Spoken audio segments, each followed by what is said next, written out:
All right, let's talk about Bo Nix and the Denver Broncos, who, listen, game very much did not go well for the Broncos as a whole. Most of it was not Bo Nix's fault. I mean, they gave up 40 points. What is it going to do, right? But I wanted to still, make a video and talk about what he did in this game, the good and the bad, give an evaluation of his performance. So, yeah, let's just get into it. Was some of this his fault, or was he just, in a bad situation, nothing he can do?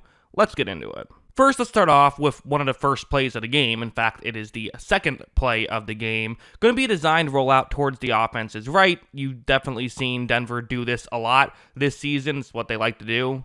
When this play begins, you're going to see that there's an option, right? I mean, there's a player who Nix can throw to. So far, so good. Not going to gain a ton of yards, but, could potentially get you a first down. If not that, at least should set up like a, 3rd down and 4, something like that, right? This throw is a touch off and also a bad bounce, results in an interception. That was, not a great start to the game, although they did get a stop and were able to kind of have a reset, so it didn't end up killing them the way you might have expected, but still, not a great start, although not really his fault, I didn't think. You could argue could have been a better throw, but, definitely unlucky. But now let's go over here, because this is a lot of what we saw from Nix were things like this, where this is going to be a man coverage play. We saw a lot of man coverage that Baltimore was going to be running. So, okay, well, what do you do if you're Denver? What are ways you can beat it? Well, one way is something like this, where it's a 3rd down and 5. You see Nix takes the snap. Again, Denver has had times where the receivers can't really get open against man coverage this season. That's kind of what's happening here. But he's going to try and step up and run for it, which is not a bad idea. Bo Nix is a pretty good rusher, but the issue is you see Roquan Smith's right there. So obviously, this isn't going to work out, right? Well, no, actually, Nix does a really good job. Gets around Roquan, is able to get all the way to the 20-yard line. It's a big play, right? Helps you convert the 3rd down and 5. It was still very much a game at this point, just a 10-point deficit. So, yeah, you saw something like this, which was very good. You also saw something like this, which again, going to be the same coverage that we're talking about. This cover 1 man play. Nix takes the snap. This time he doesn't love what he sees, so he's going to again start to scramble outside the pocket. But this is another thing I like about Nix is he doesn't play stupid. He doesn't play like a young quarterback who is just constantly trying to make things happen. Like here, he would love to make something happen, but nothing's available, so he just throws the ball away. I mean, that's smart football right there, right? Reading the play, don't play stupid, but also, see if there is something else available, right? Try to make a play, but if it's not there, then it's not there. And then that leads us to something like this, which is it's a 3rd down and 7. Guess what coverage it is? You guessed it correctly. It is once again going to be a cover 1 man play for the Baltimore Ravens. Nix is going to take the snap. There is pressure this time, but Nix, the offensive line holds it up pretty well. Once again, Nix scrambling out to see if he can make something happen.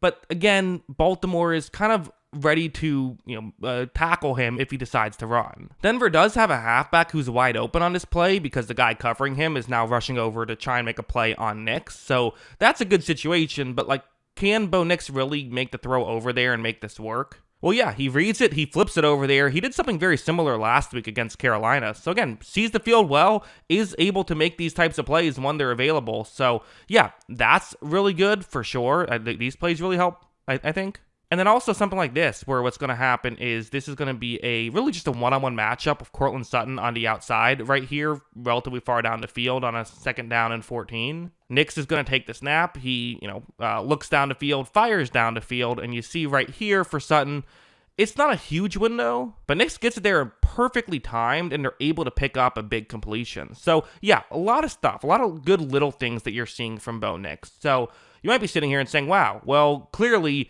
you are overly impressed with Bo Nix, and this was a flawless performance. Not exactly.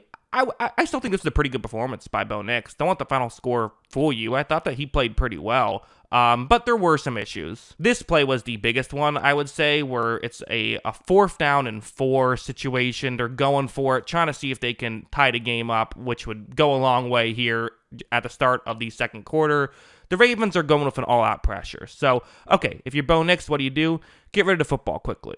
Troy Franklin is running a deep shot. Perfect route, right? Throw one up. You guys have chemistry. They played in college. It makes perfect sense. As you see, that's what's going to happen. Bo Nix takes the snap, fires one up towards Troy Franklin, and right here, it is wide open. I mean, this is a touchdown if they can convert right here, and I'm pretty sure you know where this is going. Nix just overthrows it. I mean, it is what it is. It's tough. It is tough. These plays are difficult, but at the end of the day, I mean, that's how you win football games against good teams is you make these plays. Not making this one, got them in a hole early, and then, of course, a bunch of other stuff went wrong that was kind of out of his control, but still, this helped them get in that hole early on. Another missed throw here. Again, this game is over. I mean, it's 38-10. Like it's not happening. But still, you're trying out there, right?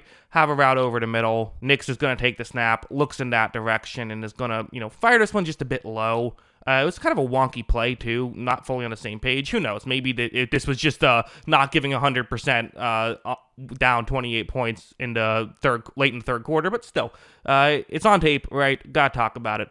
That was an underthrow. It was. Not the biggest deal, but something I gotta bring up. And I didn't love this play either from Nix. And again, it's 41-10. Like, who cares? I get it. But I still didn't love this play.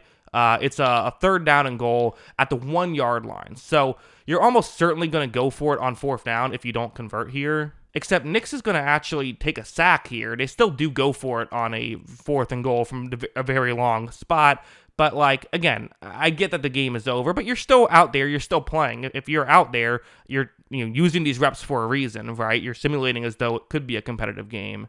It's just a bad sack to take. Like, he had plenty of time. There's no reason to do that. So, yeah, again, some negatives here. As a whole, though, like I said, don't let the, I think, negative parts of this game fool you. This was a pretty good performance from Bo Nix. So, yeah, I mean, listen, like, the overall box score stats aren't horrible. They're not great either. I think he was better than his box score stats in this one. And, like, I think that unfortunately the team around him kind of let him down on certain plays. Yes, like he's still not a perfect quarterback, but like for a guy who's a rookie, like if these are his bad games, you'll certainly take that as a Denver Broncos fan. Listen, the accuracy thing, he is going to miss a throw or two in a game. That just kind of feels like it is what it is. But for the most part, I mean, like, hey, most quarterbacks miss throws. Like Patrick Mahomes misses throws, right? Like you're going to have some missed throws regardless.